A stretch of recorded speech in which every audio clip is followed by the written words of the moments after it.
સવારનું કામ પતાવીને સુરેશ શાકભાજી વેચનારની રાહ જોતો ઊભો હતો. તે તેના હાથમાં મોબાઈલની રીલ્સ જોવામાં વ્યસ્ત હતો.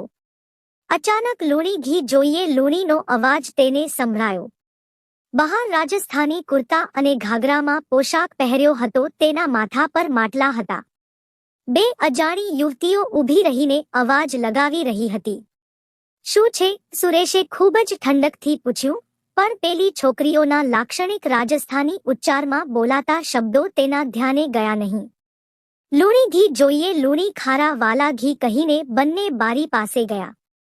મારે એ નથી જોઈતું કહીને સુરેશે તેના તરફ પીઠ ફેરવી અને પછી તેના મોબાઈલ પર ધ્યાન કેન્દ્રિત કરવાનો પ્રયાસ કર્યો, પણ તે છોડીને ક્યાં જવાની હતી? એકબીજા સાથે પોતપોતાની ભાષામાં વાત કરવાનો અવાજ કાને પડતો રહ્યો. અરે સાહેબ સાંભળો, મને કહો કે આ મોબાઈલ નંબર સાચો છે કે કેમ?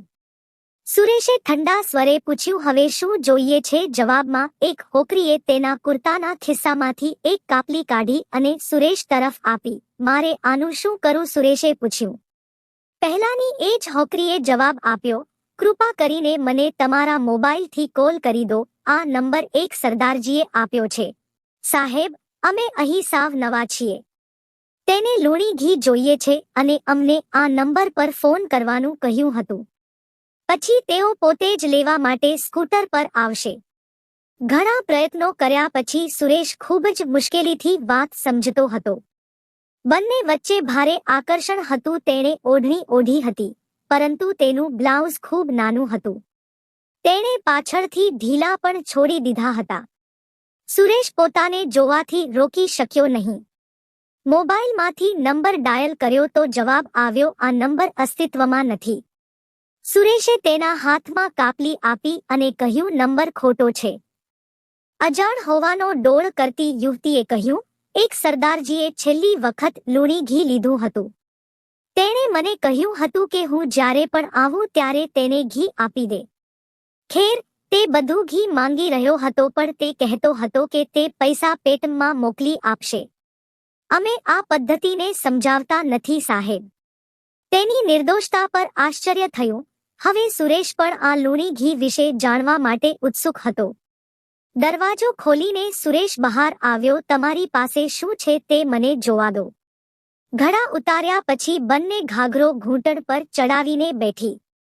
અમારી પાસે લૂણી ઘી છે, જુઓ. પછી તેણીએ સુરેશને તેની જ ભાષામાં સમજાવ્યું કે તે દૂર બિકાનેરની રહેવાસી છે. તે કાફલા સાથે રવાના થઈ ગઈ હતી. ચાલતા ચાલતા તે બિહાર સુધી અહીં પહોંચી છે. નદીની પેલે પાર તેમની ગાડીઓ, ભેંસ અને માણસો છે. પણ હવે તે હરવાફવાથી થાકી ગઈ છે. જો તેમનું ઘી વહેંચાય તો તે ઘરે પાછી જાય. છોકરીની આંખમાં મોટા આંસુ આવી ગયા. સાહેબ, જો તમે આ ઘી નહીં લો તો તે વ્યર્થ જશે. અમે તો સરદારજી માટે જ લાવ્યા હતા. તેના નિર્દોષ દેખાવ, ગામડાનો પહેરવેશ અને વાણી જોઈને સુરેશનું મન લલચાઈ ગયું.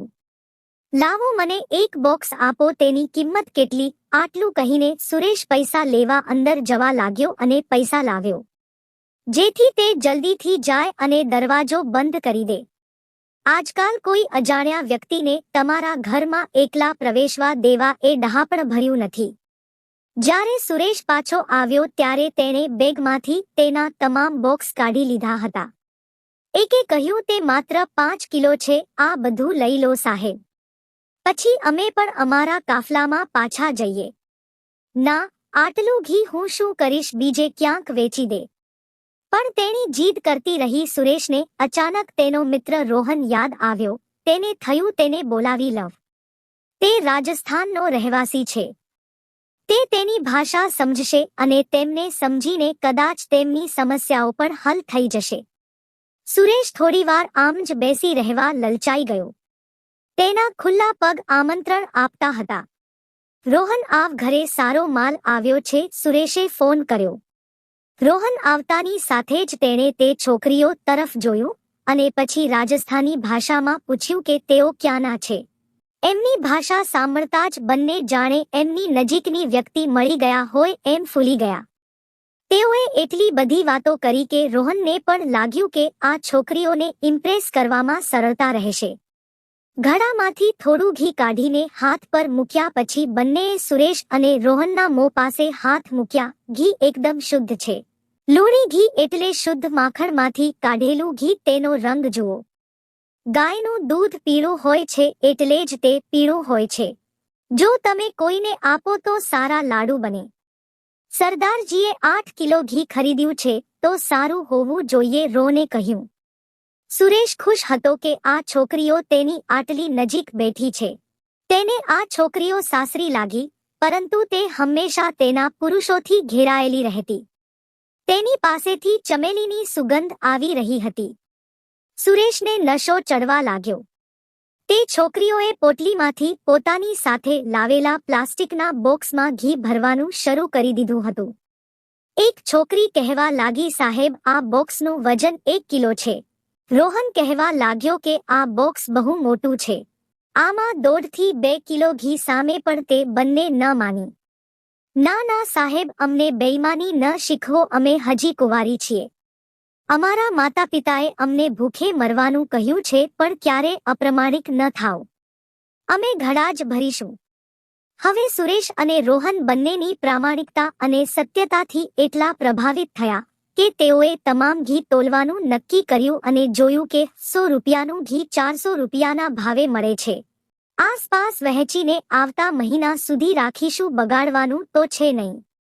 જ્યારે સુરેશ અને રોહને તેનું 5 કિલોનું ઘીનું બોક્સ વજન કર્યું અને પૈસા તેના હાથ પર મૂક્યા ત્યારે તેના હસતા ચહેરા પરની ચમક સ્પષ્ટ દેખાતી હતી.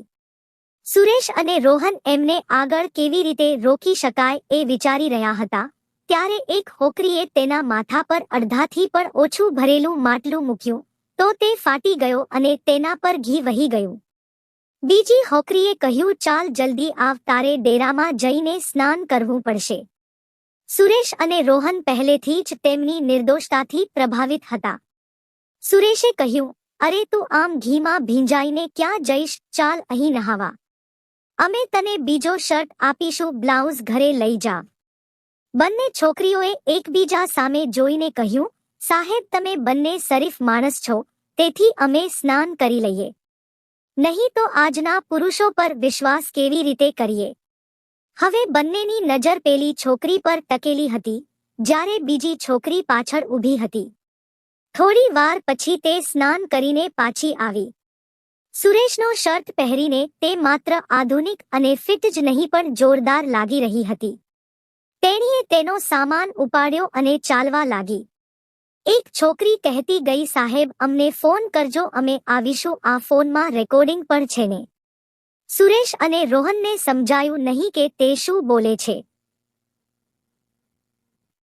બાદમાં જાણવા મળ્યું હતું કે જ્યારે બંને યુવતીને નહાતી જોઈ રહ્યા હતા ત્યારે અન્ય એક યુવતી તેમના ફોનથી વિડીયો બનાવી રહી હતી. તેણીએ પાછળથી પોતાનું પર્સ, લેપટોપ અને ફોન ચાર્જર બેગમાં મૂકી દીધું હતું. તેણીની હિંમત એટલી હતી કે તેણીએ સુરેશને તેના ફોન પર જ ફોન કરવા કહ્યું.